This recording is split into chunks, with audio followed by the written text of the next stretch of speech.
I'm David Leftwich, editor of Edible Houston and associate editor at Houston Food Finder. I'm Eric Sandler, food editor for Culture Map. David, every time we do one of these big topics like pizza or burgers or barbecue or, in this case, soup, I am cognizant of two different segments of the listeners for this segment. There are people who are new in town who are looking for like a nice overview of, the traditional options and maybe some new places. And then there are the hardcore foodies who are going to judge us for everything we leave off. And so to the foodies, I say, I know that we could do a whole segment on pho. We could do a whole segment on gumbo. We could do a whole segment on tortilla soup. We could do hot pot. We could do chicken soups. We could do chili. It could go on forever, but we're not going to do that. This is all of the soups that we can come up with in the allotted time. So I'm sorry. In advance, I'm sorry. Yes, it's an overview. And it's interesting, too, because it was like, when this topic was first proposed, I was like, okay, soups. I'm like, okay, what am I going to come up with? And then as I started going over, there's a ton of soup options. And the soups, and we have, like you said, you kind of hit on it. Like we have the pho. You didn't mention ramen. We have a whole ramen segment. You have gumbo, Mexican-American Mexican caldo, soups. Pozole, menudo. I mean, we could do this forever. Yeah. But so I think I'm going to go with what I consider to be the most famous soup in Houston as my first nominee, and that is the turtle soup at Brennan's, which is finished with sherry. And yes, that is real turtle. It's a cliche to say that it tastes like chicken, but it's very mild, and it mostly just the soup itself tastes like the roux and the sherry, and that's. But it is this very iconic, very classic dish that if you love soup, you have to go to Brennan's and get turtle soup. Yes, it's snapping turtle for anybody who really cares what type of what type of turtle is going into their soup. And Brennan's also, since you brought up Brennan's, has another classic that we might as well jump right into is gumbo. They do a good gumbo. It's a gumbo du jour, so it's a special. It changes weekly. I'm not sure how often it changes, but it's based on what's in season, what they have available, and so so they also have a good gumbo. And there's of course tons of good gumbo options. And what are a couple of your go-tos? Well, on behalf of Felice Sloan, who is usually a panelist on this segment and couldn't be with us this time, she is what I call the OG gumbo snob. She has strong opinions about gumbo all over the city. And I know that if I did not mention Mark Holly's Gumbo at Davis Street near Herman Park, that she would be very upset with us. And then I know she's also a big fan of what Michelle Wallace does at Gatlin's Barbecue and at Gatlin's Fins and Feathers, that kind of seafood gumbo that she really likes. And then my personal favorite gumbo is at Winnie's, the sandwich shop and bar in Midtown. I think they do a great job. Yeah, they do a great gumbo, and the ones that Felice mentioned, or would have mentioned if she'd been here, are great options.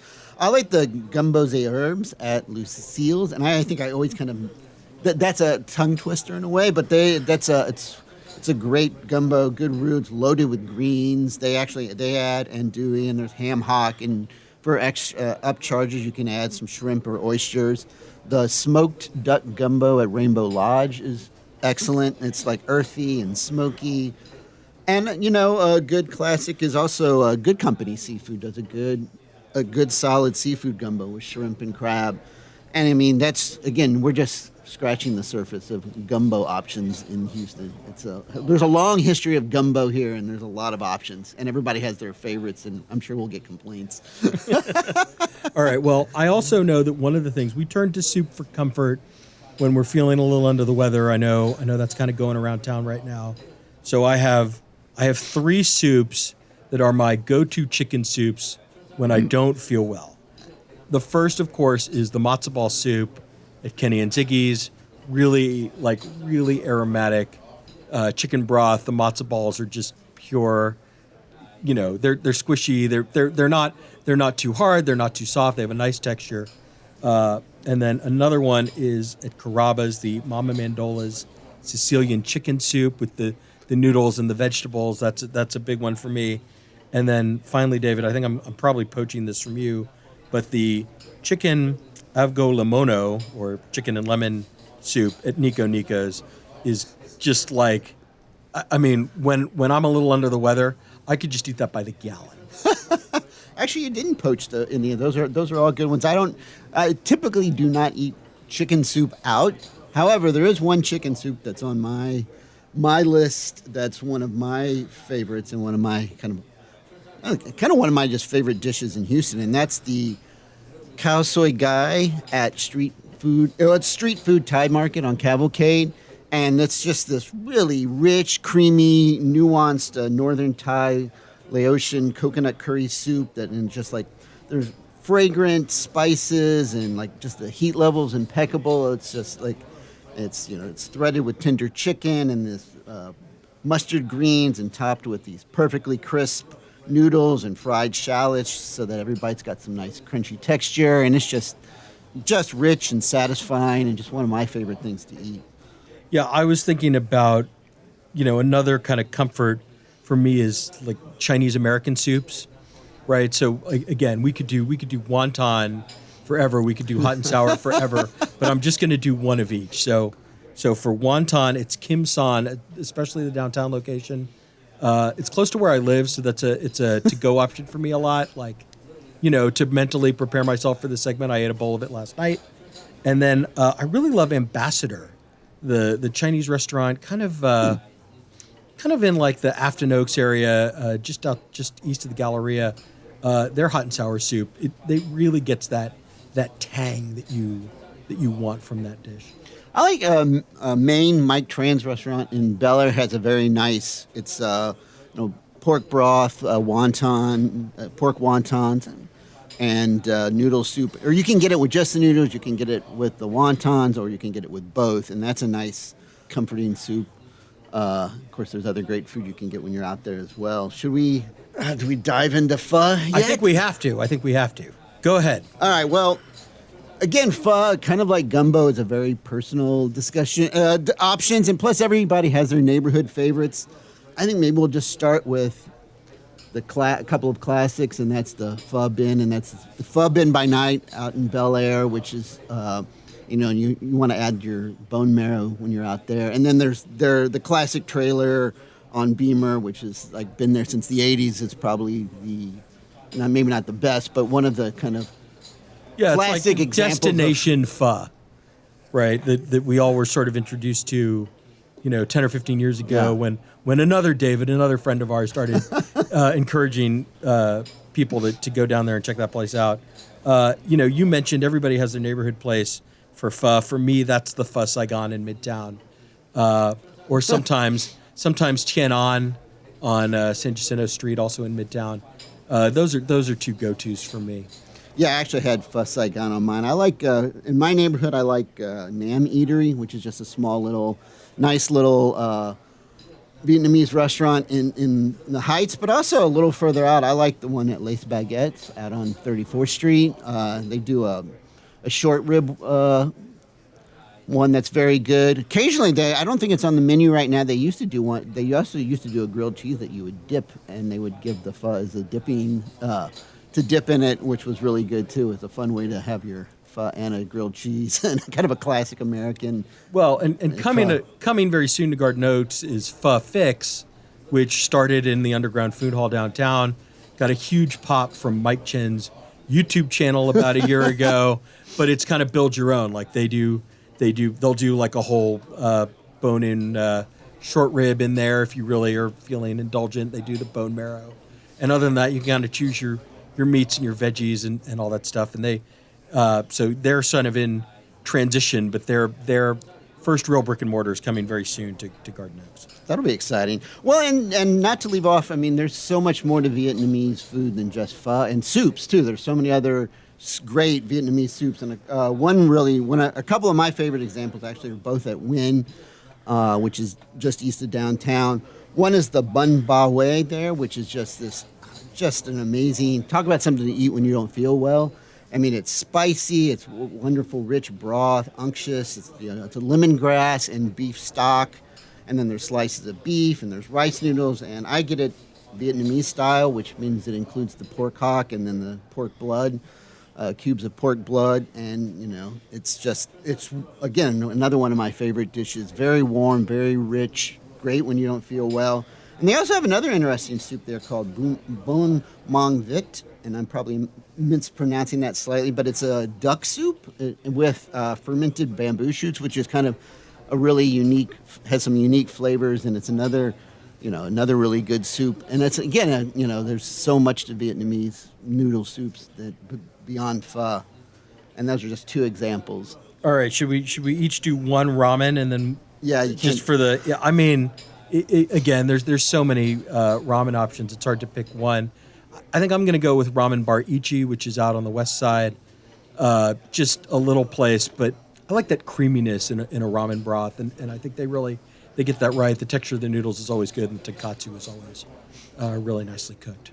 Well, and so I think I'll go with again. There's lots of good good ramen options. There's samurai noodle, ninja ramen, just to name a couple. But I think I don't think Katarabata always is known for its ramen, even though you go there for the sushi, but their ramen is actually really, really good. Like top-notch ramen. And they do several different options, like the tung soy. They do it only at lunch because it takes a long. The pork-based broth, and it takes a while, so they just serve it at lunch, and there's limited availability. But also, there's a spicy soy ramen that's really good. They do that lobster ramen is like a little spendy, right? Like I don't necessarily want to pay $25-$30, whatever they're charging for a bowl of soup, but it's totally worth it. I did have a couple of fancy, in the spirit of turtle soup at Brennan's, I did have a couple of fancy soups that I want to mention. For those of you looking for something new, Navy Blue, the seafood restaurant in Rice Village, just opened a couple weeks ago. They are doing a mussel bisque that is topped with puff pastry, and that's from the Blue Dorn folks. So if you've had that lobster pot pie at Blue Dorn, they know their way around puff pastry, and this is just another application of that kind of dish, and it's creamy and warm and satisfying. As you were talking fancy soups or soups at fancy restaurants, I've got two. Fortunately, they're seasonal, and I don't think they're currently on the menu at either one of these places because they are seasonal. One is the gazpacho at BCN, which is, again, a super fancy restaurant, but it has a very good traditional gazpacho. And then it should be showing up soon because beet season is coming, is the borscht at Real, which is, just classic, rich, deep beet flavor. And he makes it with veal stock, and he tops it with a little creme fraiche. And I bet if you ask nicely, they'd even throw a little caviar on there for a reasonable fee because they're caviar obsessed at Riel. Yeah. And it's currently not on the menu, but it should be beet. We're in beet season, so it should be showing up soon. Yeah, and then another one of those classic soups. My father always judged restaurants by their French onion soup. I saw that is back on the menu at GJ Tavern, the kind of casual. Kind of bar forward restaurant downtown in Market Square. It's just gooey, Gruyere, deep onion broth, just very, very hearty, like all that you want from a classic like that. All right, well, I guess we should pick our one last favorite soup, and I'm going to throw out the menudo at Pueblo's Mexican Kitchen. It's only available on Saturdays mornings, and I guess Saturday all day. And again, this is like a classic Mexican soup. But they do it right. They perfectly. It can be hard to do because you have to get the beef tripe just right, and it's perfectly tender. It's this rich red broth. It's pillowy hominy. It's classic hangover soup, but it's just good warming soup. But it's only available on Saturday, but it's definitely worth the drive up to North Main to get that on a Saturday.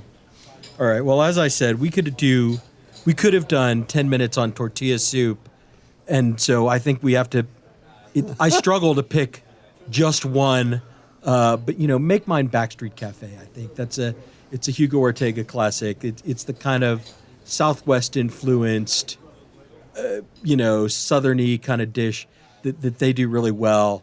And this is a nice time of year to sit on that courtyard, have a glass of wine, and eat a bowl of tortilla soup.